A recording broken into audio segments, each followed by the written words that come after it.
ప్రజల్లో జగన్మోహన్ రెడ్డి గారికి ఆదరణ తగ్గిపోయింది. మేము మళ్ళీ 15 సంవత్సరాలు ముఖ్యమంత్రిగా ఉంటానని చంద్రబాబు నాయుడు గారు అంటా ఉన్నారు. నిజంగా జగన్ గారికి ఆదరణ కింద తగ్గిపోతే ఈవేళ ఈ ప్రైవేటీకరణకు వ్యతిరేకంగా ఈరోజు సుమారు ఇక్కడ 35,000 మందిని చూశారు. ఆదరణ తగ్గిపోతే ఈ జనమంతా ఎక్కడి నుంచి వచ్చి ఉంటారంటారు. కాబట్టి మీడియా మిత్రులారా, మీరు కూడా ఇప్పుడు మీరు కళ్ళతో చూసారు కాబట్టి ఇప్పుడు మనం ఏమి దాచేది కాదు, మాయ చేసేది కాదు, మంత్రం చేసేది కాదు.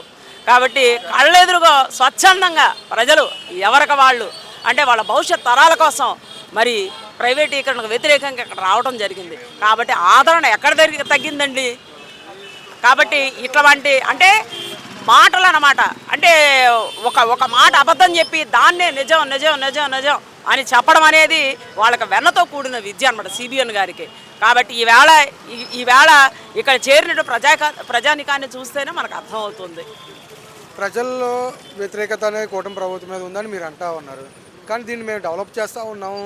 ప్రజల్లో మాకు ఎక్కడా వ్యతిరేకత లేదు.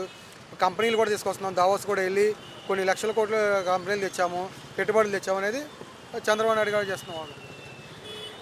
నిజంగా అభివృద్ధి జరిగితే ఈవేళ ప్రజానికం ఎందుకు బయటకు వస్తారండి? ఈవేళ ఈ ప్రైవేటీకరణ మూలంగా జనం మొత్తం బయటకు వచ్చారు. మాకు ఈ ఏది అంటే ఏ సెక్టార్ చూసినా కానీ ప్రైవేటీకరణ.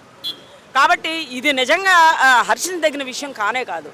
ఎందుకంటే వైద్యాన్ని మౌలిక సదుపాయాలు అనేవి ప్రతి మనిషికి, ప్రతి రాష్ట్రానికి, అందరి ప్రజలకు ఉంటాయి.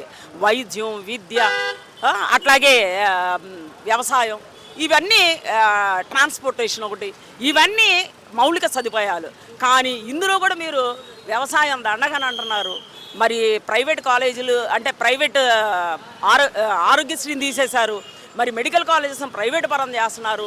విద్య చూస్తే ఇంగ్లీష్ మీడియం విద్య దండగని చెప్పేసి అసలు ఇదివరకు ఉన్నటువంటి బిడ్డలకు పెట్టే ఆహార విషయంలో కానీ, వాళ్ళకి ఇచ్చిన డ్రెస్ విషయంలో కానీ, బుక్స్ విషయంలో కానీ, స్కూల్స్లో కానీ నాణ్యత అనేది లేదు. కాబట్టి మీరు ఎంతప్పటికీ ప్రైవేటీకరణ తీసుకొని వచ్చి రాష్ట్రాన్ని సర్వనాశనం చేస్తున్నారు. కాబట్టి కూటమి ప్రభుత్వం దయచేసి మీరు ఈ ప్రైవేటీకరణ ఆపాల్సిందిగా కోరుతున్నాం.